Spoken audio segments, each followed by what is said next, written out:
We have 11 amazing restaurants featuring a wide variety for every price range and appetite. South Point's Garden Buffet has something for everyone at unbeatable prices. Or, if hunger strikes in the middle of the night, join us at Coronado Cafe. The American menu offers breakfast, lunch, or dinner 24 hours a day, plus a Chinese kitchen for authentic Chinese dishes from 11 a.m. to 11 p.m. From steak and eggs to wonton soup, it's fast and friendly service 24/7. When you need a quick pick-me-up, you can find it at our state-of-the-art Starbucks just inside the main South Point entrance. Order ahead with the Starbucks app for easy mobile order pickups. Or enjoy your favorites in the relaxing dining area anytime, day or night. If you love Mexican food, Baja Miguel's has all of your south-of-the-border favorites. There are dozens of classics to choose from, like fajitas, ceviche, chimichangas, tacos, and more. And for spirit lovers, Baja's colorful non-smoking tequila bar is right outside.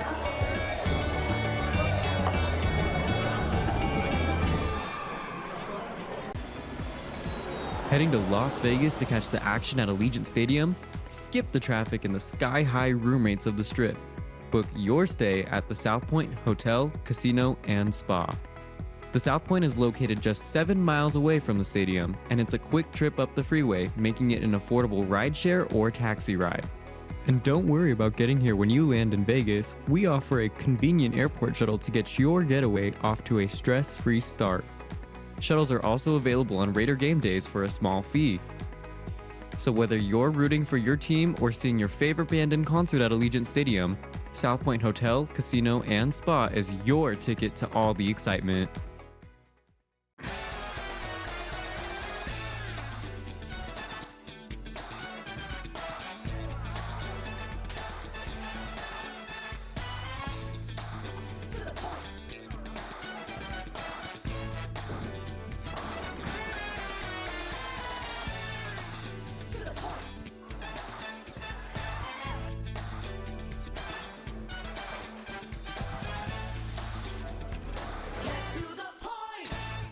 If you're celebrating a special occasion or just love fine dining, you're in the right place.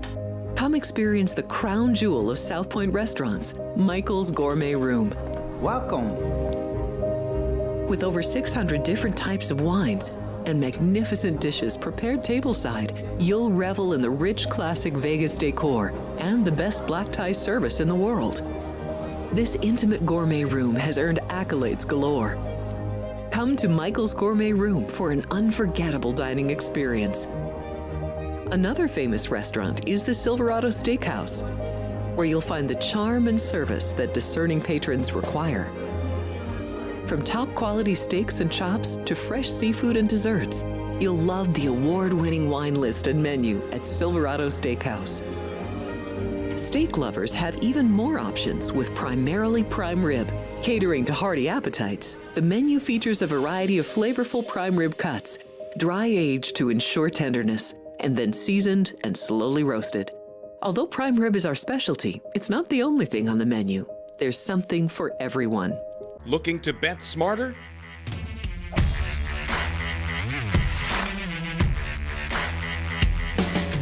Get sports betting insight and winning picks straight from the South Point Hotel and Casino. The favorite should be 220-ish, and here, you can lay $1.65. So getting a plus 315 price here for this one to go to overtime. I like it. Their strength is their defense. I like the under. Join Sports by the Book Monday through Friday at 10 a.m. Pacific and bet your winning edge.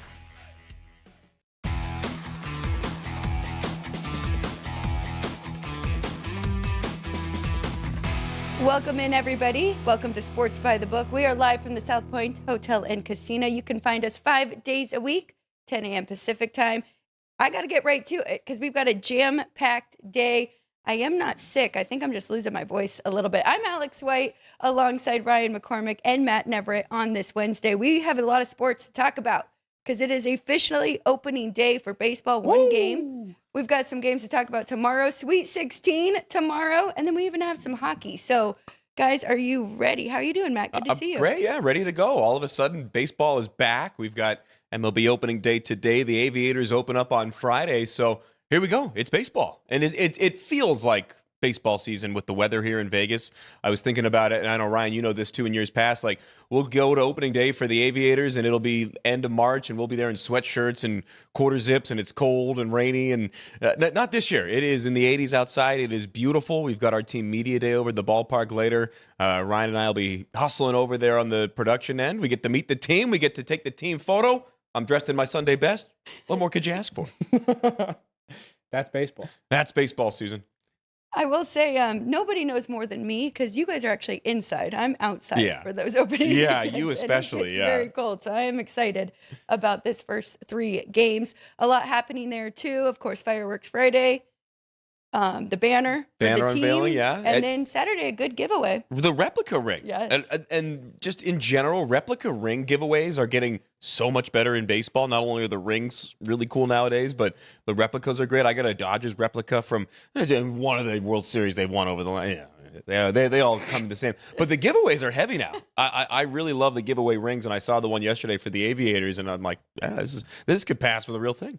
Well, let's do a quick recap from yesterday. Ryan and I had a decent day. There was 15 hockey games. We were diving in. It was a lot of fun. Tomorrow, we've got another 14, I believe. So hopefully goes a little bit better. But we did give you some plus price bets. Hopefully you matched up the correct ones. Ultimately, 3 and 4 for me on my bets. My totals were not great, but 2 and 1 on my puck lines.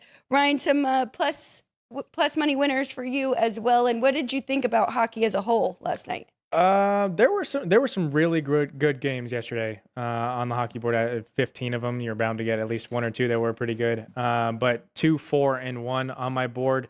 Not great for the board, but after learning that Anton Frondell was making his debut for the Blackhawks, the number 3 overall pick, I did place a 3-dog roundy, as Chris would name his Kentucky Derby horse, with the Blackhawks, the Devils, and the Winnipeg Jets. Also, I forgot to include Winnipeg on my board. You got to add that to your record too.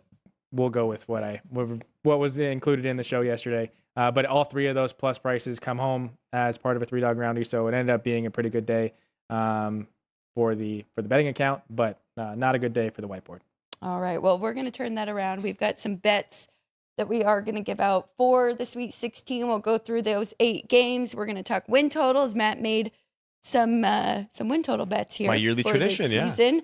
Ryan had already given out a few that have moved. We'll recap those. I don't have any win totals just yet, and I doubt I'll be adding any before tomorrow. But it'll be a long season, and I'm looking to go, the whole marathon here, betting it daily. So. Yeah, well, and it gives you something to hedge on late. I mean, I do 5 a year so that I don't end up on the draw side of anything. I think just about every year that I've done 5, I go 3 and 2. I've never had a 2 and 3 year, never had a 1 and 4, or thank God an 0 and 5. I think I've had a couple 4 and 1s, but 3 and 2 will take it, especially because here at South Point it's minus 110 odds on everything either way. I've bet it at some other books in the past where you got to lay like $27 to win 20 or whatever your unit is, and it makes the math really really funky. I'm a simpleton, especially when it comes to math, so I like the clean odds, and of course you got the best odds on the NCAA tournament here as well with the 105 line. But yes. The minus 110 I think is a big one for me, just in terms of bankroll management, and I've got my 5. We'll talk about them here in a little bit, and some strategy as well, like I was telling you about. With there's generally more unders than overs, but people like to bet it the other way. You think people are pessimistic until they get their win total bets out, right? Well, really, betting in general, right? Player props, everything. People want to bet the over, but they are inflated a little bit. All right, do we have, Ryan, any trends from all the games yesterday? A lot of overs, and I've been preaching to kind of stay away from the unders. There were a few low-scoring games. Washington being shut out, that one helped. But ultimately, I'm kind of looking through here. Calgary did stay under in Washington. It looks like there's like 4 unders yesterday, and the rest of them a ton of goals. But nothing. Wager Talk wasn't being friendly to me, allowing me to kind of get the cheat of what the closing numbers were here at the South Point in order to kind of count those up for everybody to get the trends. But we only got 2 overtime games yesterday, so I really hope to hear that no one free-fired and bet all the overtimes in hockey, because we only got 2, and that'd be Seattle and Florida and Calgary and LA, which I know that there's been a bunch of hype with Artemi Panarin's shootout goal where he flips it over Dustin Wolf. That goal should not have counted. He goes away from the goal line. Yeah, but it's like a double dribble in basketball. Are they really calling those ever anymore? Well, they didn't in the Nebraska game. Yeah. There you go. Case in point. But yeah, ultimately, it was a great day. Some big upsets, some plus prices came in. We just didn't play the right ones exactly on the whiteboard. Well, I just will say some things to keep an eye on because Winnipeg all of a sudden heating up down the stretch. Of course, we know they have one of the best goalies in Hellebuck. We'll see if they can actually make a push here.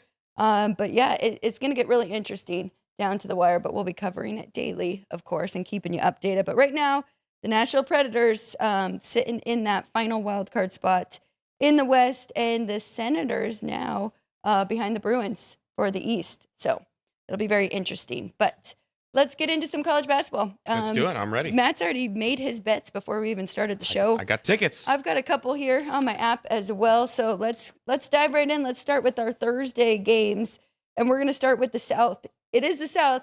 Houston is the 2 seed there. That's now looking pretty good, but 3 Big Ten teams coming in to kind of take over that. So starting with that first game, Illinois versus Houston. Opened up a little bit smaller than this, but now they are a 3-point favorite, total 140. Matt, I think you have a bet on this one. I do. I'm on the Cougars, and especially in this matchup, I think if they can get by this one, like you and I had said, I think if they win this matchup, it's a good litmus test for where they're going to be the rest of the tournament. And I mean, the narrative around Houston was just get to the Sweet 16 and you're playing home games. And it was a really smart move. I remember hearing what the administration did where they basically forfeited the right to host a regional for the opportunity to play in the Toyota Center there in the Sweet 16. It's a gamble that paid off. And when you're Houston and you got Kelvin Sampson and the way that program is rolling right now, that's kind of a calculated risk that you don't mind taking. That's the house edge, so to speak, isn't as high on that one as you would expect. And I mean they've earned it. Combined 62 points margin of victory in the wins over Texas A&M and Idaho. So they've been taking care of business. I think that they're a team that, like I said, if they can get past this one, I think that they are live to win the whole thing. A very one-sided crowd, I think, is going to be the story that is thrown around a lot in this one. And I think it's going to be something that if you're going to bet Houston, bet them soon, because as the day rolls along and the money comes in tomorrow, this one's going to get over that number of 3 that I got it at here at South Point right now. I don't know. Illinois hasn't had quite the margin of victory, but they've been impressive. So it is really tough to go against them. This is more of a bet on Houston than against Illinois at this point. Well, that is funny. You brought up that win margin for Houston. Illinois, too. Both these teams coming in with 20-plus margin of victories over their last 2 opponents. So both of them playing really good. How do you value that win over VCU, though? Like, they killed them, but what is VCU at this point of the year, especially against a team like Illinois? I actually... Did you have them rated pretty high? Yeah, I did. You would know way better than I would for sure. That was a genuine question. It's going to be interesting, kind of a contrast of styles, right? And I do want to just bring up the fact of I was kind of down on this Houston team. They weren't that suffocating defense that we're used to. Well, now we've seen it as of late. So is there a little bit of Kelvin Sampson? He got some more shooters, kind of let them play, and now it's tournament time, and we're seeing that defense that we are used to. So that makes me a little bit nervous. Ryan and I we did not talk about our brackets before we revealed them. Both of us have Illinois coming out of this region. But I saw a plus 110 for Houston to make it out of the South, to make it to the Final Four. I might hedge a little bit with that. So I mean, at that point, the problem is, though, wouldn't you rather at plus 110, I mean, you could take, money line on this one, especially if it stays at 3, roll over the winnings, because I think if they're able to get past this one, they should be able to roll over Nebraska or Iowa. It's tough, and this is contrasting styles for sure. Houston, as you had mentioned, has kind of gone back to their identity under Kelvin Sampson, more so in this tournament, because this year they had more of an offensive prowess than they had in years past, but kind of giving up a little bit on the defensive end. But now that we're into the tournament, you see the numbers kind of get back to where they are. 20.7%. That's the number that I'm going to be keeping an eye on. That's the amount of opposing possessions that Houston forces a turnover. That's 1 out of every 5.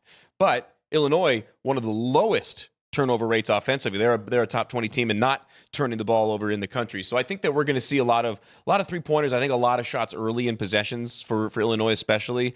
And I think we may, NBA fans cover your ears, we may see some mid-range game come into play in this one. I think that at an old school style of team like Illinois could try to take advantage and kind of maybe shake some things up offensively against a Houston defense that is what they are and does what they do very, very well, especially this time of year. I think Kelvin Sampson is one of the coaches like a Tom Izzo, like a John Shire, throughout college basketball. You got these coaches that you can bet on, whether it's ATS or otherwise. I think Kelvin Sampson is predictable in a good way, especially if you're going to put your hard-earned dollars on his team. And could this be the year that he gets over the hump, right? It looks like things are kind of shaping up for him with Florida now being out of that region. But I thought it's fascinating. Illinois does not create turnovers. They don't send anybody to the charity stripe either. Well, how about this one? So that could come into play. I'm looking at this number as well. So in quad 1 games, Illinois only shoots 34% from beyond the arc. So when they play against superior opponents, maybe not superior, but of the same ilk, they are not as efficient from the 3-point stripe. I don't think this game's going to be that high scoring. I'd love to hear your lean on the total, because I think under in this game. I think that Houston, as we see a lot come tournament time, whether it's the conference tournament or the big dance, the team that usually is slower, or a team like Houston that wants to slow it down, I think they're able to kind of get to their pace more so than teams like in Alabama that want to speed it up kind of consistently. Like Alabama, just for instance, a team that really likes to get out there and get after it in transition. You can have a game or two where you blitzkrieg and just rush your opponents off the floor and you get a big lead and you're not going to give it up. But for a team like Houston, I think that they would have an advantage in a theoretical matchup like that, being able to slow it down. You got the senior laden team. You got the coaching advantage, I think, over just about anybody. I like Houston in this one. I've got a wager on it. And I like Houston to make it out of this region. This is tough. I got Houston and Iowa State as two seeds in the Final Four for me. Playing really good right now. We'll see. Iowa State. We'll get to that game. I think it is second to last on the list, but we'll see if the Jefferson injury catches up to them or if they can continue playing like they did against Kentucky. Ryan, are you sticking with your Illini here? Yeah, I gave out the Illini early this week at that plus 145. It is now down to plus 140 here at the South Point. Also had the opportunity to meet Robert this morning, came by and visited the South Point. So let him know my thoughts on Illinois, and they have an opportunity to win this game. I completely get the crowd factor. I get the coaching factor with Kelvin Sampson. I don't know if anybody else saw the joke, but Kelvin Sampson getting off the team bus to the camera goes, "Great flight." They didn't have to take a flight. They took the bus from campus. I was going to say, they're all great flights. They're free and charter. So if Kelvin Sampson's feeling loose and is confident with his guys and they're going to be in a home environment, I do think Illinois has the size to kind of take advantage of the glass. And Matt mentioned the turnover battle and that really being a strength on strength, Illinois not turning the ball over, Houston being able to create turnovers. I think this game will be an inside the arc type of game, leading to a lower total. But I think, Illinois is live to pull off the upset here, be the 3 seed to advance. Should be a great game. I feel like there's a few of these that have kind of that Final Four. I was just about to say that. Them in the Sweet 16. I was just about to say that. I think that we are going to get a lot more of those too, just generally speaking with the modern day NIL. It's already starting to kind of separate as far as the big boys versus the little guys. Last year was the SEC getting 13, 14 teams. This year it was the Big 10 and the Big 12 dominating the field. And I think that is, I don't know if it's an unintended byproduct or consequence, so to speak, but these games are awesome. There's been a lot of these games earlier in the tournament. Normally you had to wait till like the Final Four to get your UConns and Floridas, and now we're seeing them earlier, and there is some real intrigue for sure. Well, the 12 through 16 seed kind of dying, but the margin between the 1 through 11, I would say, is definitely closer. For sure. I did make this total lower, 136.5, Matt. So I'm with you there, and I don't think Illinois minds slowing it down. So I think that they will be playing at that pace. Question is, do we go first half or do we go full game? I grabbed the sheet for the first half. I think I could see this one finishing 70-65, so it's going to be right around there. here at South Point. Houston's a 1.5-point favorite in the first half. Maybe that's what you do instead in a home game. I think they are going to get off to a hot start, and defense travels even if it's 10 minutes down the road. So I first half -1.5 is really intriguing. I've got 3 for the full game, mainly because I think it's going to get up to 4 or even higher by the time the game starts, with some Houston money coming in late. But first half is actually really intriguing now at that 1.5 number. You want to get it before it goes to 2. No, definitely. The money line would be We'll have to look here. money line's -140 on a 1.5-point number. I'd rather just take the 1.5 Yeah. in the first half. I will just add, Illinois was really good away from home this year, 8-2. And some of their games, I mean, they lost to Michigan State in overtime, and then UCLA in overtime. You remember that one? Mick Yeah. Cronin really wanted that one. Yeah. Now, does that include neutral sites, though? So neutral sites, semi-away, semi-home, it did not include those. That is two. one thing you got to keep in mind when you're taking a look at numbers and schedules this year is, home road, neutral. Yes. This one's more of a true road game. I'll give you that. They are 4-3 on neutrals this year, Like these teams, including the tournament. These big teams like Houston, like Illinois, will have played in more neutral site games than a Yeah. team like UNLV, for instance, or really all the teams that are left are big boys. I was trying to look down the list for a team that maybe not that far down, but it's a lot of big boys left in the NCAA tournament. Well, let's go to the second game here with kind of an unexpected Iowa here. McCollum's first year leading the Hawkeyes gets them to the Sweet 16, and Nebraska had not won a tournament game until this year. Now they won 2, and they get to go up against their rival in the Big Ten, and it's a rubber match. These two split in the regular season. Nebraska, very small favorite, 1.5 total, 131.5. And it's not too often you see a 4 seed as the higher rated team in the Sweet 16 matchup, but this one here in 4-9 is going to be our first regular season rematch of any game in the NCAA tournament. Cornhusker fans definitely traveled well to OKC. Question becomes, are they going to continue the traveling well? It's a little bit harder to get down to Houston, a little far south and east. Let's see. It was a split. I'm trying to look at the regular season. February 17th, Iowa won 57-52. Yep. And then game 2 was overtime, 74 possessions, and Nebraska 84-75 winners. I don't know. So in a game like that, I want to ask your opinion, where you got 2 regular season matchups to look at, but they were both completely different games. Home teams splitting.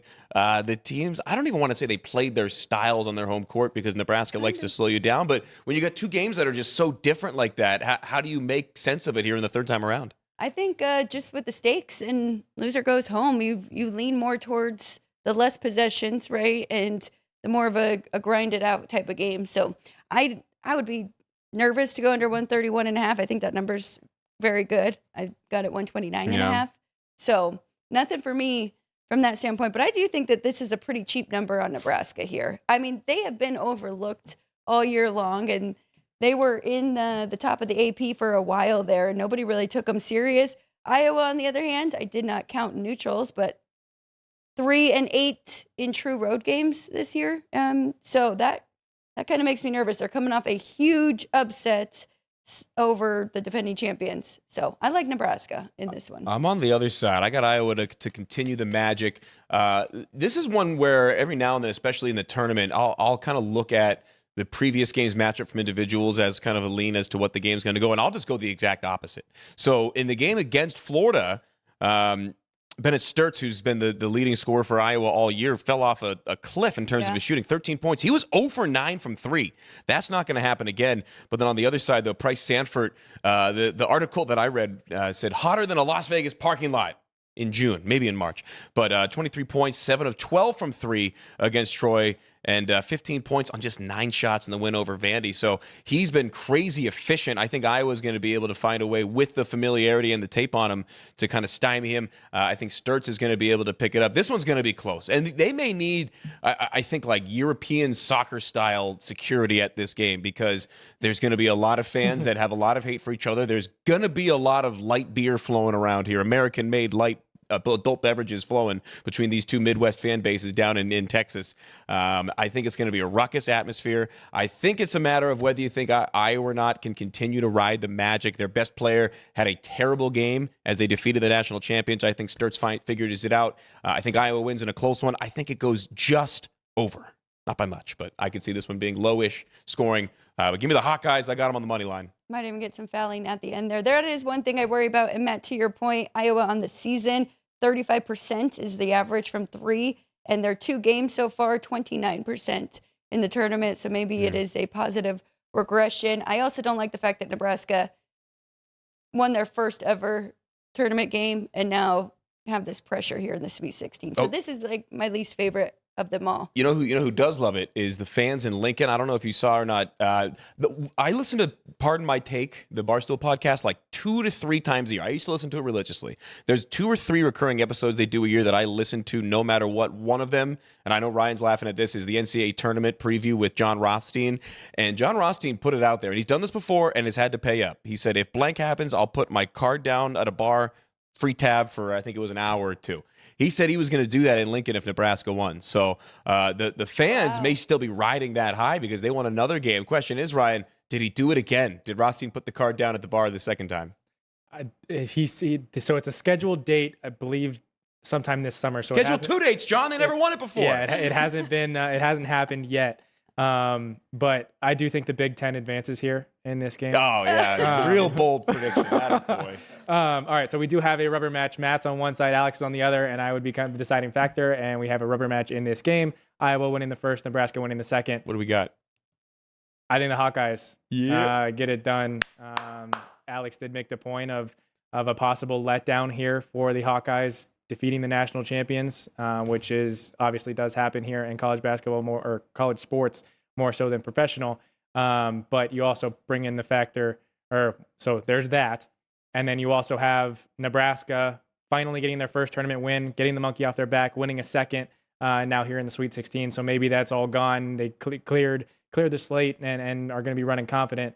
But I brought in the previous 2 matchups. So Iowa wins in Iowa by 5, and then they force overtime in Nebraska. You're in a hostile environment versus a team that clearly doesn't like you, and you still find a way to have it at least tied at the end of regulation, and ended up getting kind of boat raced in overtime, but they were also in that hostile environment. So thinking it'll be a close game. Obviously, it's priced that way, but I'm thinking, Matt made the point that Iowa's best player didn't have that great of a game taking down the national champs, kind of righting the ship here in this rivalry game.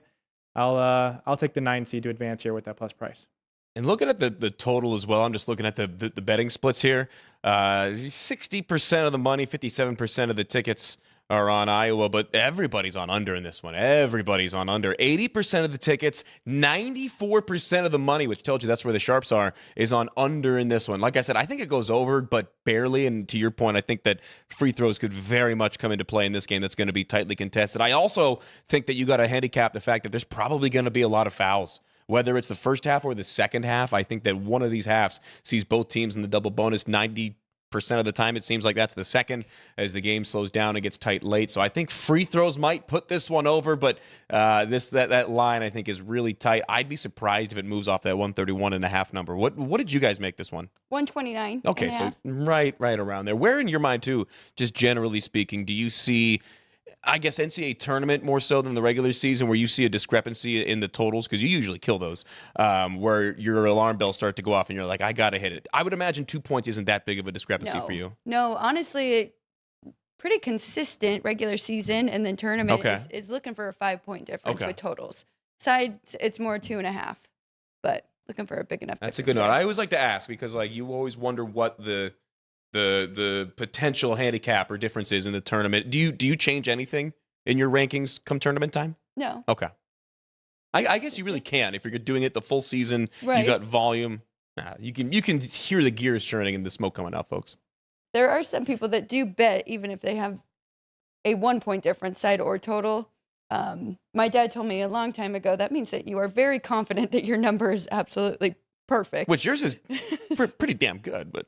Yeah, I mean, that's very tough. So, but sometimes it's these that are the smallest difference that it's an easy under, right? And then you have a huge difference, and that one goes the opposite way. Well, so you notice too from the books, you having been behind the counter as well, the numbers, and you see this in the NFL more so than a lot of other sports. By the end of the year, the lines are so tight. Yes. There's such volume of bets. There's such volume of Also, you got to handicap the futures markets a little bit into these games as well. I know it's a completely different market when you're behind the book. Yes. But there is some bias a little bit. Oh, I mean, definitely when you're behind the book. Yeah. Yeah. You gotta, That's why I'm glad I'm on this side of the counter. Too much pressure. very, very much. Okay, let's go on to the South region here. 2 more games on Thursday. We're going to start off with, sorry, Ryan, the quote-unquote Cinderella here. Texas wins 3 games in a row from the first 4 in. Now all the way to the Sweet 16. Sean Miller's done a really good job there, getting his team ready for the tournament. Purdue on the other side, 7-point favorite, 148. A lot of pressure on the Boilermakers here, but they have looked very good. And the preseason number 1 for the AP poll. Matt, what did you find in this one, if anything? Man, I think it's going to be a close game. I've got Purdue winning, but one of my tickets that I have is Texas to cover the 7. I think that this is an inspired Texas team against a Purdue squad that has had an up and down year for a team that started preseason number 1. Yeah. I don't know. And on that same podcast, John Rothstein picked the Boilermakers to win it all, to be able to get over the hump. I don't know if that's the case. The one number that kind of scares me is that in the last 2 NCAA tournaments, Purdue is 9-0 ATS as a favorite. I will say, though, that Texas, just looking at this one, they're the 6th team that's ever had to play in the first 4 to make the Sweet 16. There hasn't been one since 2021. UCLA made it and it advanced all the way to the Sweet 16. All 5 previous teams closed as underdogs in the Sweet 16, going 3-1-1 ATS. The only 2 times where a team in that situation, playing in the play-in game, making it to the Sweet 16, has closed as a 6-point dog or higher, they've covered. It was UCLA the most recent time in 2021 and Syracuse in 2018 who won outright. The other thing as well, I'm handicapping on Sean Miller here. You were asking before the show if we had any numbers on Sean Miller. I found this one right before we took the air. He's been an underdog as a coach in the NCAA tournament 15 times. He's gone 11-4 ATS and 3-0 straight up and ATS as a dog in this year's tournament. So hungry dogs bark, hungry longhorns moo in this game. If you want to put it like that. I think Texas keeps it close. I don't know if they have enough to upset Purdue, who I think is really good, but Purdue wants to slow it down. I think if they're going to win this game like they have going through this tournament, they're going to want to slow it down. I think that benefits or behooves a Texas team to try to keep it within a touchdown, so to speak. I think they keep it close. I don't know if they win outright, but I got Texas to cover the 7 here. Ryan? I've loved Purdue this entire way through the tournament. They're the only team in this region that's still 2-0 against the spread going through it. Granted, Texas does have 2 money line upsets. Texas 3-0 ATS, baby. Come on. This is true. But again, all plus prices on the money line, which are still getting here with the Longhorns.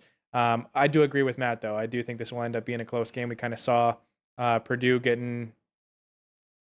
not necessarily getting their effort matched or not matching the effort of Miami in their last game. So I do think this one will end up being kind of tight, at least in the first half, before Purdue maybe ends up getting things going and hopefully for my bracket's sake, wins this one easy. But I do think this will end up being a pretty tight game here to the end. I'm going to be on the Boilermakers here. And Ryan just kind of said it for me. But look, watching that Miami game, I really thought Miami was in it, could keep it close. I've got Miami rated higher than this Texas team. Now, they're playing with house money. That's the one thing that makes me a little bit nervous. But what Purdue was able to do in that second half, I'm with Ryan. It could be close first half, but I do think that they pull away. You got so much experience with Braden Smith, CJ Cox. You got all these guys that have been together too. So I do think that they could cover this 7, and I think it should be probably closer to 9. This is the I'm seeing the second highest of all the totals. No, third. Oh man, Arkansas, Arizona, and then oh my God, Alabama, Michigan. Talking about some crazy totals. So this is the third highest total at 148. That actually dropped. It was 149 when it opened. So this one's being bet to the under. Typically, that tells you people are thinking about the dog in this one. That's true. That is true. Those are usually correlated. Let me check the splits on this one. Texas, Purdue. Wow, dead even. 51% of the money's on Texas. So literal dead even split. And on the total, 60% of the money is on the under, 52% of the tickets. I don't I don't take a ton of stock into that necessarily with it being so tight. This one will get to 7.5. It is 7.5 just about everywhere. Is South Point the only 7 in the market right now? I see that. Yep. Yeah, looks like it. Wow. You're looking at it, baby. 7. We'll see. Well, I'd rather have the 7.5. but I'm talking pride here, baby. I will say, I think a lot of that has to do with Purdue kind of falling short. And you said Matt Painter, his ATS is pretty bad in the tournament. He's been pretty good. Pretty good. But so is Miller. So Both coaches. Both coaches very So good. strength on strength, I guess you can kind of negate that in a matchup like this where you got top tier. Texas, people want to make Texas out to be some plucky underdog. Don't forget, this is the school with the single biggest enrollment in the country outside of you at UCF. They have the some of the most money. It's one of the best academic. This isn't some little school coming from, the middle of the SoCon. This is Texas. They do have top tier athletes, top tier facilities, top tier coaches, and they're not your normal plucky underdog coming out of the play-in game to make it to this point. I don't think they win the game. I got Purdue in the Final Four, or rather in the Elite Eight, and then losing to my eventual champion. But yeah, this is going to be a fun one. I think as far as the games tomorrow. This might be the most fun. I think Iowa-Nebraska has the chance to be the best game. I think this one's going to be the most fun watch. That's a bold statement. 7-point dog. I will just say, too, not a lot of quad one wins for this Texas team in the regular season. Ryan and I aren't that high on the SEC this year, so some of them, Texas A&M, fraud, Missouri, Oklahoma, those are some of their quad one wins, and then they have losses to Georgia, Arkansas by 20. When was that loss? Florida. Just out of curiosity. Arkansas? Yeah. March 4th. Okay. But Arkansas, that is when they started peaking. Yeah. Well, that's Calipari, Izzo, some of these coaches, they know how to time it. It's like baseball teams, and we'll talk a little bit of baseball later, but it's like baseball managers that know, hey, we got to ramp it into gear. It's August. Oh, boy, here we go. But I think Calipari is one of those coaches that really has the timing down as far as ramping up. I gave you a hard time. We're going to go to the next game here that is an even bigger favorite that I think is going to be the most exciting, best game. So that is actually a bold statement too. Arizona and Arkansas, where Arizona is almost that's actually dropped, has it not? Okay, from 8 down to 7.5 now it sits. I thought they were closer. It was 8.5. Okay, when I first I'm wrote seeing that some down. 8s. Yeah, it just dropped to 7.5. So a a lot of respect here for the Razorbacks and Calipari, but I agree. I do think that this is going to be a fascinating game, especially because, we were talking about it. We've got some of the best players in the country in this matchup here. Darius Acuff, I think he might be the most exciting player left in the tournament. Maybe Koa Pete, because I just love watching him play. But as far as point guards, nobody better than Darius Acuff in my mind left in this one. And like you had said, money coming in on the Razorbacks. And for those that may not know, ticket versus money splits, the general thought is tickets are the public, money is the sharps. And so it depends on if you want to fade or follow. But in this one, 68% of the money, 66% of the tickets are on the Razorbacks. So it's been pretty evenly sharps and the pros and the Joes both on Arkansas, getting this one down under 8 points. I think Arizona's too good. We were, hyping up Calipari. This Arkansas team, beg your pardon, is really good. I think Arizona's too good. This is who I have winning my national championship. I've got them over Duke in the final. I think that Arizona is just too darn good. And this is going to be the real test as we've seen it kind of across the board. There isn't a dud of a Sweet 16 game in my eyes. This one is tough. I think Arizona does win, and I think this is one where free throws are not going to come into play as far as the spread, with it being up to 8.5 at some places when it came out. I think Arizona is just able to boat race them and pull away late. Definitely the most complete, well-rounded team. Yeah, I would say, in the country, full bias. That is somewhat betting with my bracket. I do think that they are the best team in the country. Ryan, any thoughts on this one? I do think Arizona has not only the starting five, not necessarily mismatch. Obviously, Arkansas has very good guard play, but the Arizona has the depth to kind of be able to make situational rotations and all that kind of stuff to keep everybody fresh and get them through this game. So I also think that Arizona wins this game. Don't know if it's exactly easy, especially if Arkansas is hitting their threes and such. But I do think Arizona advances. I don't have a play on this one. If anything, I do think we're going to get some points. Yeah. Oh, yeah. But yeah, I do too. I actually have Arkansas coming out of this region. Ooh. Not so confident now. I think I've doubted Arizona way too long throughout this season. So I'm just excited. I think this will be one of the best games of the weekend. Like you said, Darius Acuff Jr. playing the best. He's set a lot of records. And then on the other side, with Arizona, the Wildcats, probably the most complete team that we have seen. All right, let's go to some Friday games here. Let's start off in the East. This is all the big names, right? The coaches' matchups here. Yeah. We got St. John's and Duke. Another very trendy underdog with St. John's. And Duke still shorthanded, but getting healthier here. So Duke 6.5, Matt, and the total 141. This one's tough. And I think that Friday, it says something about how good these games are, where the Friday slate, I think, is better. I think it's going to be more fun to watch. This one is second favorite matchup of the day for me. I think this is going to be the one that I'm going to have the second most excitement to watch, and it's mostly just to watch Patino and see him go nuts on the sideline. But it is going to be a damn good game. I'll be very interested to see the line movement as well. This is probably the two most popular side bets for a lot of folks. Duke, the number one overall team in the country, and then St. John's, the team that everybody's all over. And you want to talk about betting off of the head coach. No team has taken more action because of their head coach than the Red Storm and Rick Pitino. So I don't think they're going to be able to get it over the hump. I don't think they're going to be able to upset Duke like Siena almost did. We have seen the money come in on St. John's, though. This one dipped under 7, now to 6.5. This one's going to be fun. I think that this one's going to be great, and the post-game presser, one way or another, for Patino is going to be must-watch TV. I'm looking forward to this. Win or lose, I do have a St. John's ticket, so I got to try and find a way to probably hedge off of it. Like Dwayne Colucci had mentioned the other day, and I think Vinny might as well, but 80-1 on St. John's. So, boy. Yeah, I'll try and jump in the other side if I can. Down to St. 25-1 to win the region. I mean, if you think St. John's is live to win this game, bet that 25-1, because if they can beat Duke, they can beat either Michigan State or a UConn team. Yeah. You would think. They are. No, I don't think that. They should not be You a would 5 think. seed.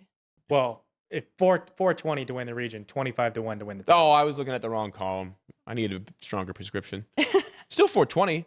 I think if you were to parlay the 250 money line on this one, in theory, let's just say UConn wins. What would you make that one? UConn, St. John's in the next round, Alex? Let me pull that up right now. Because the question is whether or not you're getting a better line betting the 250 on this game, and then whatever that money line is, or the 420. For my money, I would just bet both money lines. Right. Because I think, let's see, Duke's a 7-point favorite. I'd probably put UConn 5.5, 6, not that far behind. UConn's not winning that game, though. So should I go with Yeah. Michigan Oh, State? you don't think so? UConn what about 4.5. Michigan State? Is that what you said? I said 5.5, 6. 4.5. But you're a little lower than on UConn than I am. What about 6-7? Hubert Davis. It took 38 minutes for me to say something on air, but Ryan brought it out of me. You're welcome. The dean did ask my thoughts, so I can share those later. But You got to show your sweatshirt later, too, yeah. yeah. Before he gets to share those thoughts, he has to share his thoughts about Duke Please. here. So Yes. that's Tell me how you enough. feel about Duke, Ryan. So I kind of made this argument yesterday, having lunch with Chris and Alex and Ann. Duke's played in this arena this year. They played Michigan in this Capital One arena and beat Michigan, the number one team in the country, Michigan, at that point. So they have got to have, or they've gotten familiarity with their shooting, with their eyesights in the shooting. And St. John's has to go across the country. They had to go to San Diego and now back to DC. Granted, you have a week in between. But Duke has been given every benefit of the doubt, and they get the foul calls. They get everything that they need to. I see the Blue Devils getting through. Yeah, I don't like I said, I don't like St. John's in this matchup. It's going to be a fun game. It's going to be a really good watch. I think Duke is going to be too big, too strong. I think this is one. Okay, how about this? In a 7-point game, basically 6.5, 7 is the number. This is going to be one where free throws might come back to get you if you're on St. John's, because Patino's not going to stop fouling down 6. True. If there's like 40 seconds left. So this would be one where I would think about it. If it gets under 6, I may take a piece of the Dukies as well. Let's go to the next matchup here. We got Michigan State, Tom Izzo, and UConn. Dan Hurley should be a very good one here.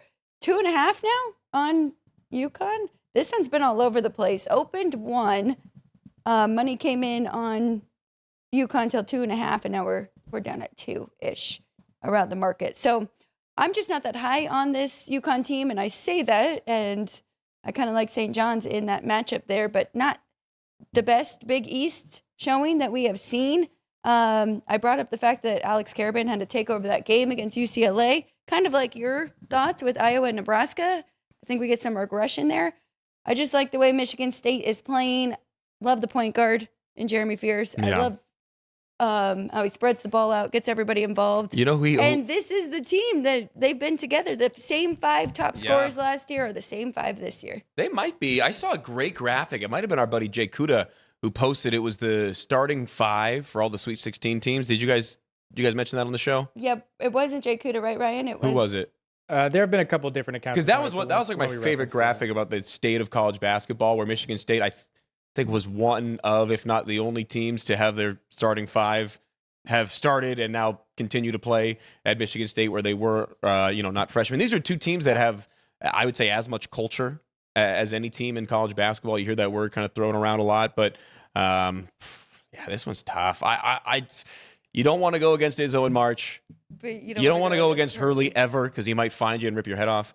I got UConn in this one, and I got UConn making it to the Final Four. Okay. Yikes. This is a tough game to handicap. Does Fears remind you? You know who he reminds me of is one of my favorites, and I don't know why I had such an affinity for this guy, Rocket Watts. At Michigan State, he was the point guard. He was a defense first guy. He was the guy, right? I don't know if you remember. He got some flack. He posted a Snapchat. I forget who they played in the tournament the one year, but they ran a 2-3 zone exclusively, and he was like, "What are we doing? Strap on your big boy pants and let's play some man on man." That's funny. I like Rocket Watts though, so Fears is, I think, the next step up from him. That's just kind of play wise what he reminds me of. This is a tough team to bet against. I'm not going to bet against UConn, but in my bracket I got them. Well, it's tough to bet against UConn. Yeah, really. ever. I mean, they are a tournament team, and we're seeing it now. I bet against them with UCLA, and then they pulled away. But they may be shorthanded too. Got to take a look. Didn't need him in the first 2, but Tyler Bilodeau. So one to keep an eye on. But Ryan, what are you doing here in this one? Again, I have to hedge because I actually have Michigan State ticket, so I'll probably be looking for the other side. Well, I did give it out on Monday at that plus 120 for Sparty to get through and advance to play in the next round in the Elite 8.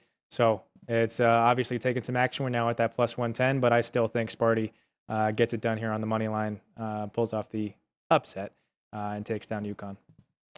UConn, I still think it is pretty wild that they got a 2 seed, but their non-con was very impressive. That's why you do it. Yep. Hurley's figured it out. He's got the resources and the players to be able to withstand that really tough non-conference, and we're seeing a lot of teams start to kind of do that. It's really tough for the mid-majors to schedule now. You saw High Point's coach go crazy. Yep. You've heard other coaches at the mid-major level say we're having trouble scheduling games because everybody wants all these big-time non-conference classic, MTE, the multi-team events, but it's getting hard. But that's why you do it. For UConn, you have an underwhelming conference season, but you get the 2 seed and you get the advantages throughout the tournament because you schedule aggressively. Well, and you get the experience, right? Their only loss in non-con to Arizona by 4 points, but it had some big wins in there, including against Illinois, Kansas, Florida. So got the experience and preparation for this tournament here.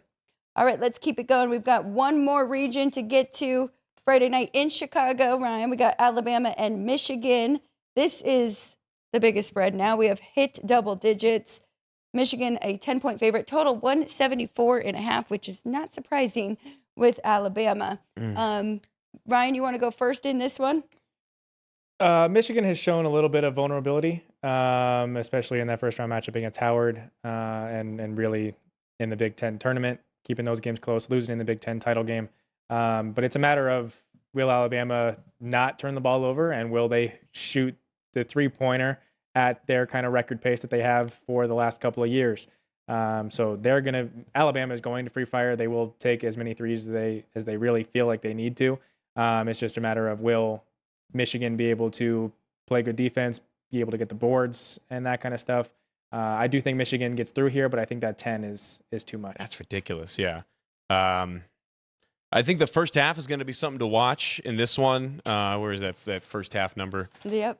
There's a reason. I'm not just saying that. I think that first half number is important because Michigan dominates when they win after the first half. Where are we at? Alabama 5.5 is that first half number. Here's the why. Since February of 2025, so dating back over a year, Michigan in road or neutral site games, talked about the separation there, have won 20 straight games when leading at the half.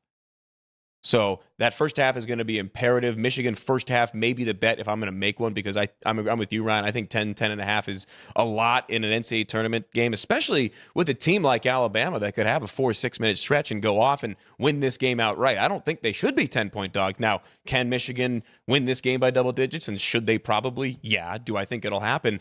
Not as confident in this one as much. Nate Oates in high total environments. How about this? 9-3 in the NCAA tournament with totals of over 155. 9-3 ATS. 9-3 ATS. Wow. When the total is 155 or higher, So when compared they get to play their style. they're 4-7 ATS when the totals are lower than 155 in the NCAA tournament under Nate Oates. So makes sense. when the game's supposed to be quick, Alabama covered. So I would take Alabama full game. I would take a peek at Michigan in the first half to cover 5 or 5.5 because, again, in the last calendar year, they've won 20 straight road or neutral site games when leading at the half. Really, we should be looking for in-game. Yeah. If they're winning and it's a close If game. you can get Michigan to like then you 5 want at to the lay half. a 5 for the second. Love it. Yeah, for in-game. So you hope it's a close game at the half, or you just take But the they're- first half and Yeah. you need Michigan to win. You need Michigan to be winning at the half for that trend to apply. So be careful. So I brought this up the other day, Matt, because we've all been talking about Michigan all year long and them just kind of being a wagon here. Does it concern you at all? They have overshot for their 3-point percentage on the season, 36.6. First game, 46%. Second game, 48%. Is there going to be a little bit of regression there for them going up against a team that thrives in that? And they did not shoot great in their first game, 33% for Alabama, 45%, which was very high. But their average is pretty much right there, 39% between the two games. So I was looking at Michigan might have a little bit of regression, but I think both teams could regress. I could see this one going under because the total is just so damn high. And both teams are due for the regression. Here's a number I just found. And this one's crazy. And I am actually very surprised I didn't find this pre-show. Michigan's last 16 games as a double-digit favorite. Just in general, last 16 games as a double-digit favorite. 15-1 straight up, which you would expect. 3-13 ATS. What? Win but not cover. Ryan said it best. Big number. I'm going to stay away from the full game, but there are ways to play this for sure. They took their foot off the gas a little bit down the end there. Yeah. I mean, did they have other injuries too besides LJ Kaysen? I don't believe so. Nothing major. So, yeah, there's a lot of weird trends in this game. It was around that after they played Duke on a neutral, lost that one, then it tightened up a little bit in some of their conference games. And then, as Ryan mentioned, did not look great in the Big Ten Conference. Won by 3 against Wisconsin in the second game. And the first one beat Ohio State by 4 before losing to Purdue. So this is tough. It's a very tough handicap. Both guys are missing somebody. I mean, Aiden Holloway obviously means way more to Alabama. Does that show up here? It did not against Texas Tech. But now this is a different animal. So I'm very conflicted in that one. The question becomes, does Alabama get locked up in this one? Ryan gets it. Moving to the next game here, last but not least, we said we would bring up Iowa State and TJ Altenberger here. Going up against Rick Barnes and Tennessee. I'm pretty fascinated by this one. Have to mention Iowa State also without a key player in Joshua Jefferson. Did not show up in the game against Kentucky, but could here. Tennessee, not Rick Barnes' best team and biggest names, but they're getting hot at the right time. So what do we think? The number is down to 4. It was 4.5 for the Cyclones, total 138.5. Now we're talking about the coaches and we're talking about the trends. I think Rick Barnes is one that the public loves to fade come tournament time. Come Sweet 16 time, right? Yeah, come the big games. It's really good. It is perfect because he has never started an NCAA tournament 3-0 against the spread and straight up. He is trying to go 3-0 ATS for just the second time ever in the NCAA tournament when he was with Texas. So Barnes has coached in the Sweet 16 or later 16 times prior. 6-10 both straight up and ATS in those games.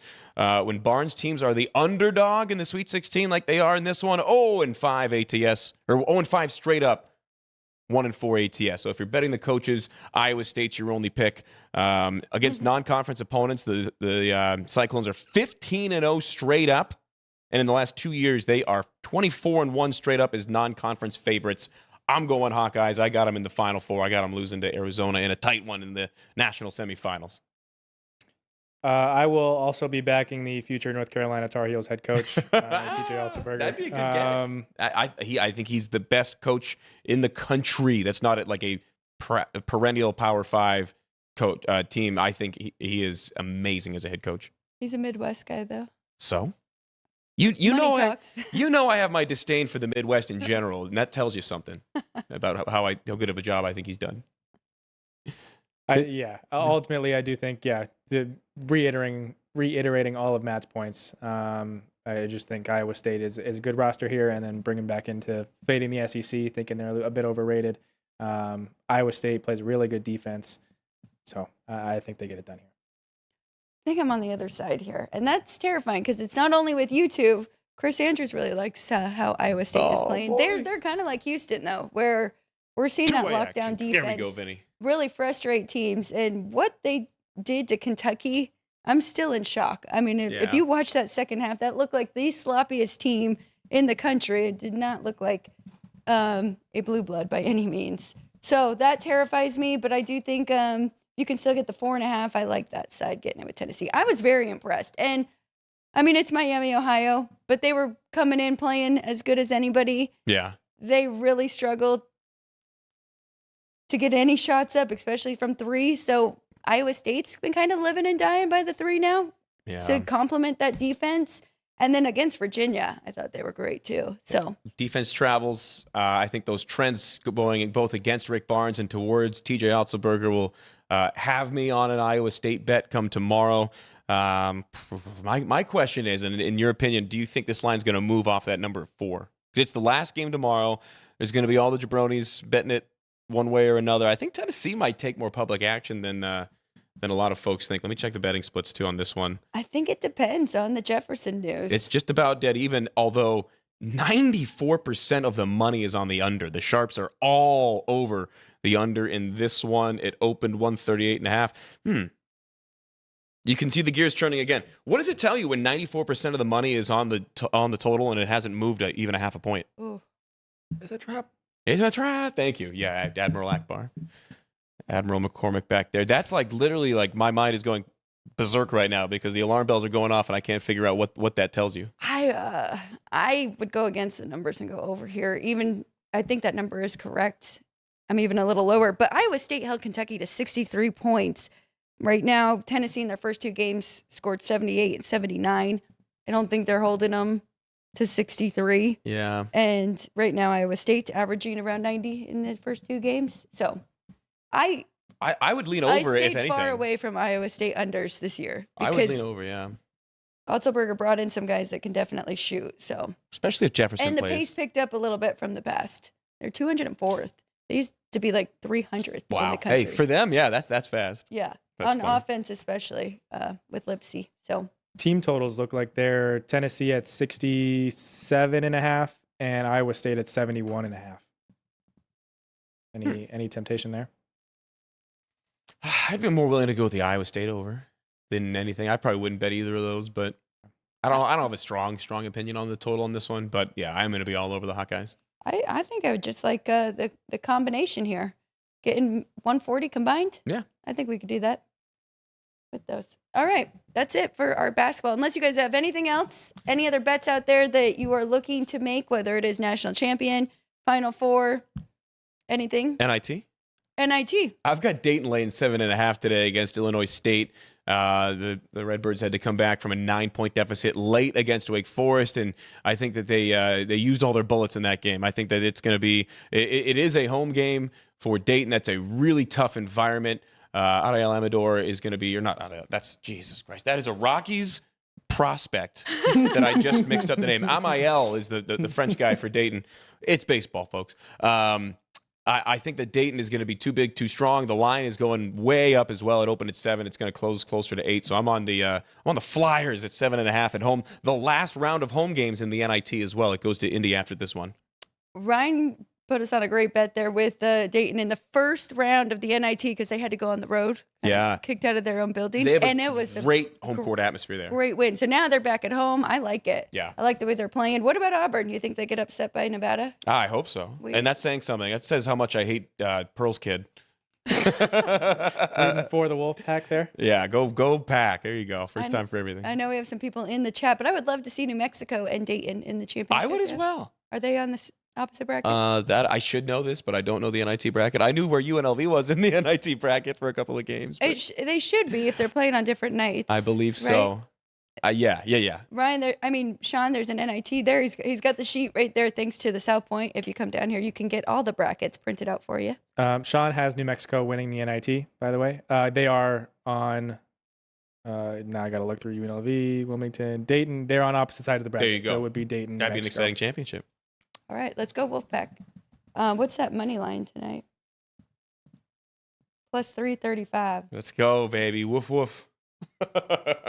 Auburn's actually looked pretty motivated, taking this serious as they should. But we've got baseball, we've got hockey. Let's take a quick break, 1-minute break. When we come back, we'll go through the 2 hockey games. We'll go through the baseball game tonight, Giants and Yankees, and then a couple previews for tomorrow's games as well here on Sports by the Book.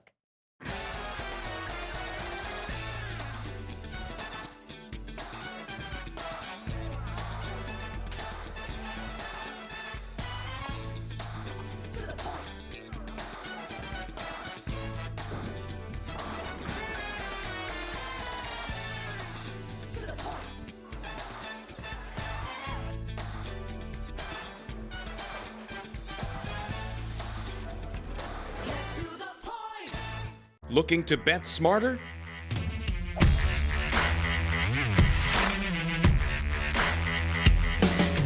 Get sports betting insight and winning picks straight from the South Point Hotel and Casino. The favorite should be 220-ish, and here you could lay $1.65. So getting a plus 315 price here for this one to go to overtime. I like it. Their strength is their defense. I like the under. Join Sports by the Book Monday through Friday at 10 a.m. Pacific and bet your winning edge.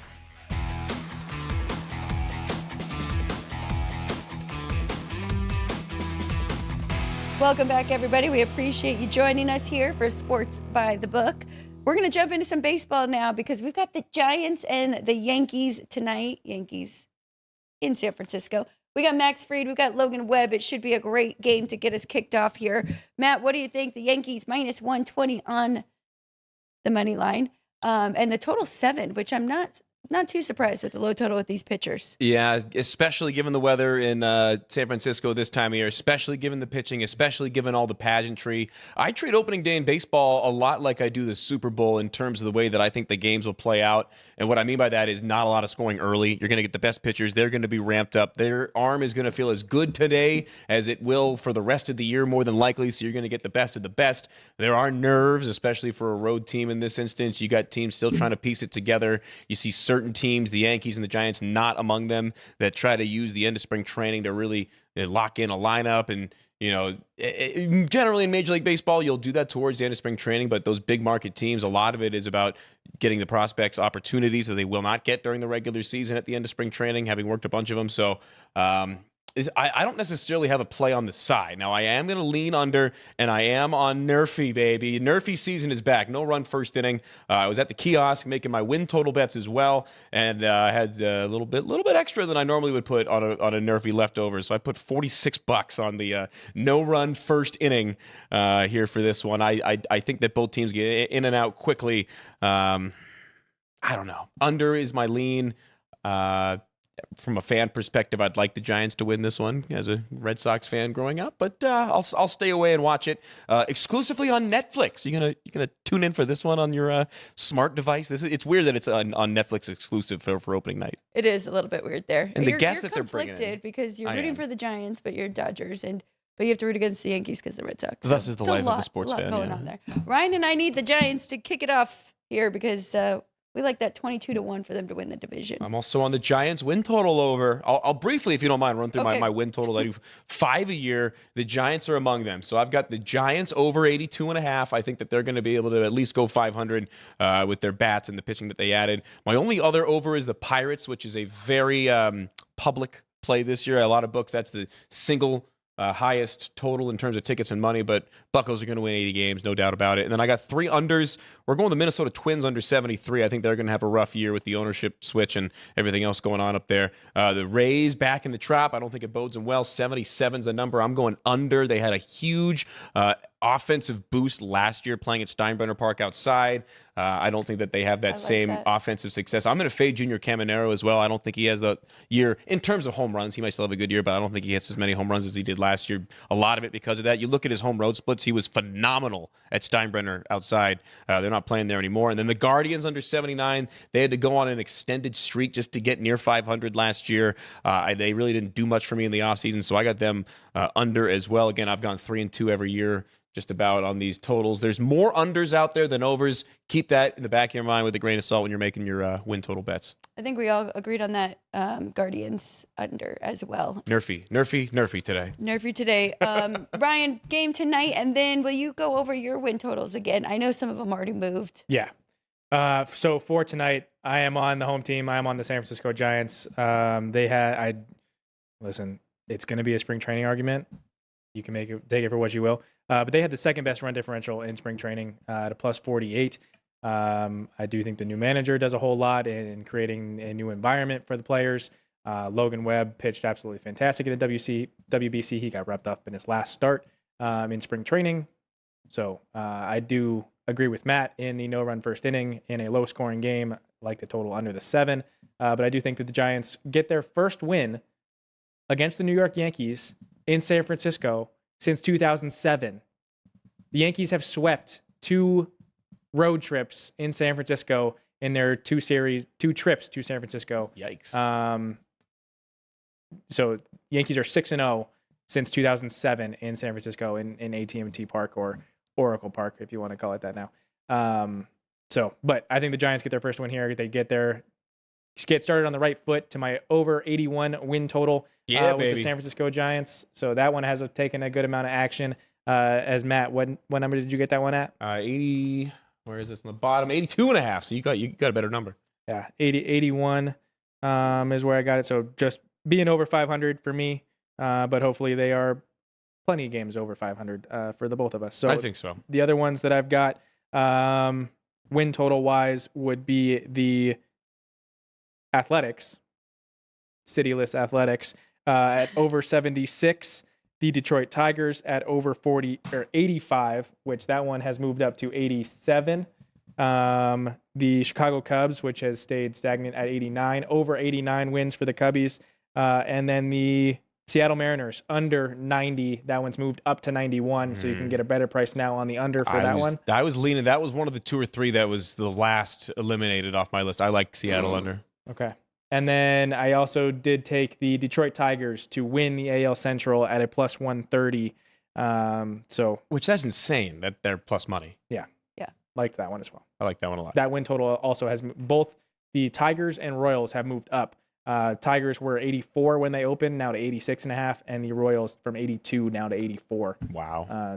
And we talked about that, us 3 on this show, that you could kind of fade the other 3 teams and kind of look for both of those teams to go over their win totals. And the Royals are way up across the market. They're up at 84.5 at some spots. Did you see also as well, this is a big thing in terms of the ballpark factor. I don't know if you guys have seen this, but Kauffman is moving in a lot of the fences this year, like for opening day tomorrow. Center field. Yeah, it's going to go from like one of, if not the most pitcher-friendly environments with the biggest outfield in Major League Baseball to a lot more league average in terms of the ballpark factor for hitters versus pitchers. So something to keep in mind. It does get hotter than hell there in the summer. Just ask Ichiro in that interview with Bob Costas if you haven't seen it. It does get really hot there. You can handicap that. It's going to be a little more offensive-friendly in KC this year. Great stuff. Hopefully they set the totals low to start the season so we can take advantage of that. All right. Anything for the 3 games tomorrow that will already be started before we are on air? Paul Skeens versus Freddie Peralta. Pirates and Mets there. White Sox and Brewers with Shane Smith and Jacob Mizorowski. Might look for a first 5 under in that one. I think Shane Smith is worthy of getting the opening start there and think he can hang around. We'll see how Mizorowski looks. We know The Miz. Yeah, looked very good when he was called up. And then the Nationals and the Cubbies. Ryan, anything in any of those? I mean, We're kind of dipping our toe in. Baseball's just getting started, so no pressure. I'm going Nats, baby. Day one. Bets on everything. Just kidding. No, I don't hate it. Kate Savali has been absolutely fantastic there in spring training. In 4 starts in spring training, he gave up 4 total hits, Wow. 1 total run in 14 innings. Granted, he faced the Cardinals twice. He gave up the run against the Astros and gave up no runs against the Mets. Matthew Boyd, however, did have 2 pretty good spring training starts and then went to the WBC and then came back and had to go against the Reds. The Reds put up 9 runs and 8 hits in 4 2/3 against Matthew Boyd. So Matthew Boyd in spring training gave up a total of 14 hits, 9 runs in 9 1/3 innings. So based off the starting pitching, maybe a first 5 look to the Washington Nationals. Granted, it is in Wrigley Field, or it is at Wrigley Field. Pete Crow Armstrong will get a pretty nice ovation as he inks a 6-year extension. Yep. So that was good that was the reason I wore my jersey yesterday.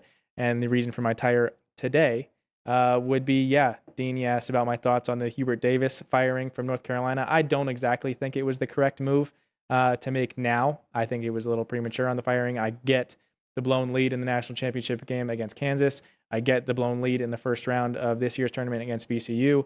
But you win against Kansas this year. You win against Kentucky this year. You win against Duke this year, all with Caleb Wilson. You then lose Caleb Wilson.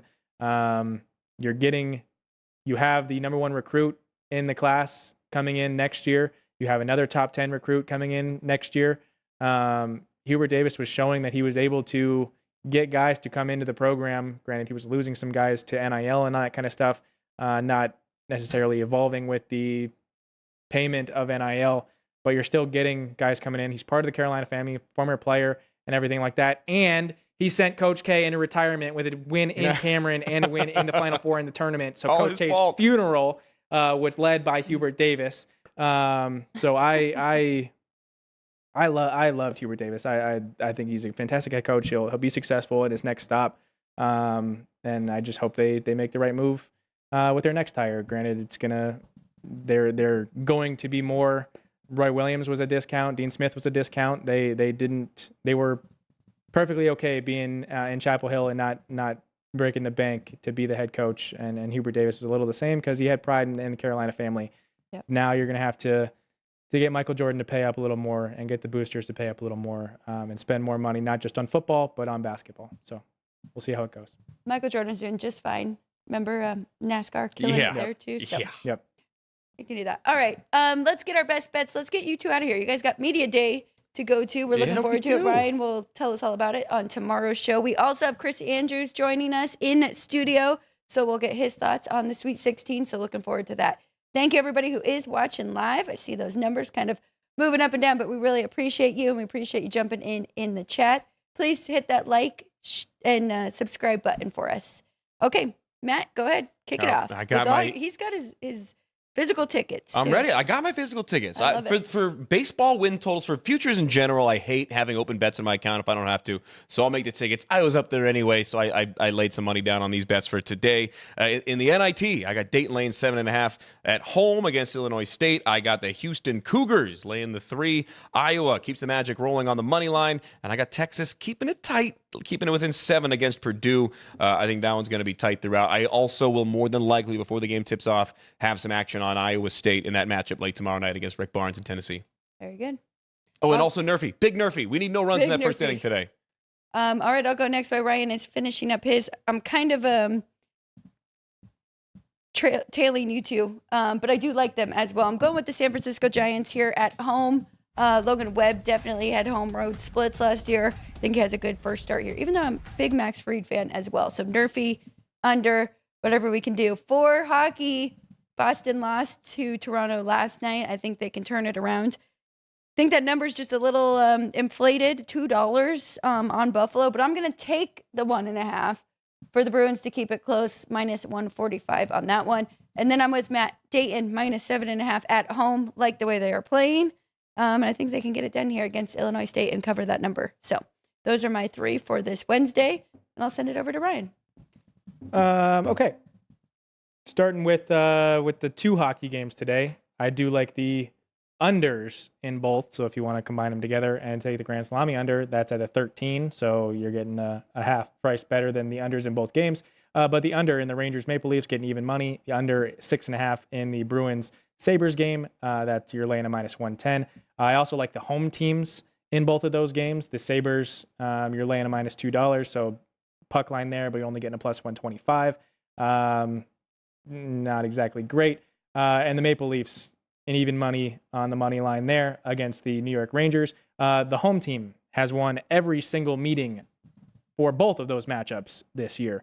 The home team in Bruins Sabres is 3-0. The home team in Maple Leafs Rangers is 2-0. It's the final meeting of the year for both of them. So we're also fading the New York team in baseball. So it's a no New York day.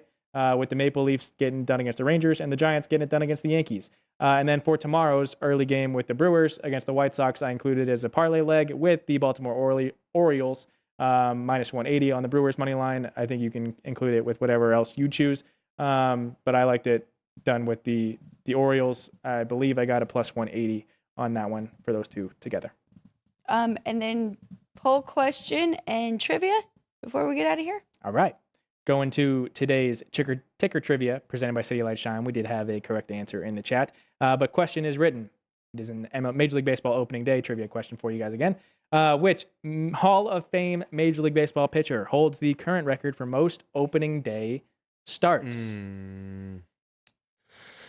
Oh boy, Bob Gibson is it's got to be somebody from back then, right? Oh boy, no. Oh boy, second guess Pedro Martinez. That's not right either. The one and only Tom Terrific. Wow. Tom Seaver had a record 16 opening day starts during his 20-year career. Insane. Seaver's 11 season opener starts with the New York Mets remains a New York Mets franchise record. Attila did have today's first correct guess, and Dean also gave the correct answer in the chat for today's ticker trivia presented by City Light Shine. The answer of most opening day starts being Tom Seaver. Today's poll was asking your play in tonight's opening night baseball game between the New York Yankees and San Francisco Giants. So play ball. What's your play for tonight's game? Yankees money line a minus 120. Giants money line a plus 110. Yankees run line a plus 150. That's the minus the run and a half there for the Yankees, plus 150. And the Giants getting the run and a half. You're laying a minus 170. And the Giants money line is the winner of the vote, plus 110 on that money line. 69% of the chat thinking the Giants get it done, start the season hot with a 1-0 lead on their record and in the NL West. Did also want to point out that it is a dime line for all baseball season. Money lines that are pick'em or close to the spread, it is only separate. It's the 105 rather than a 110, 115 that you see at some other shops. For some other sports here at the South Point, 110. It is 105. So you get any pick'ems, you get the percentage back. Yes. It is better to be placing those bets here at the South Point. Not only do you get you stretch your dollar further for dummies like me, you can't do math. It makes it a lot easier to keep track of. So I always appreciate that. SBTB stamp of approval, including the poll question there. Let's go Giants tonight to kick us off for baseball. All right. Appreciate both of you. Look at Matt's handwriting. We should give him I've been practicing. That looks very good. Somehow it's neater in all caps. Yes. Well, that's my secret. I don't What have a I've been secret. doing My for a secret is long just time. taking 20 minutes to write 10 words. All right. Thank you, everybody, so much for watching. Got to get these two out of here. Thank you for Matt Neverett, for Ryan McCormick. Thank you to the crew. Great, fun show. A little bit long today, but Ann, Jerry, Sean, Vince, and Andrew, we appreciate you guys getting us through these longer ones. Thank you, everybody, watching us daily. We'll be back tomorrow, Thursday, March 26th. It is the Sweet 16 and opening day for baseball. So join us 10 a.m. Pacific time here on Sports by the Book.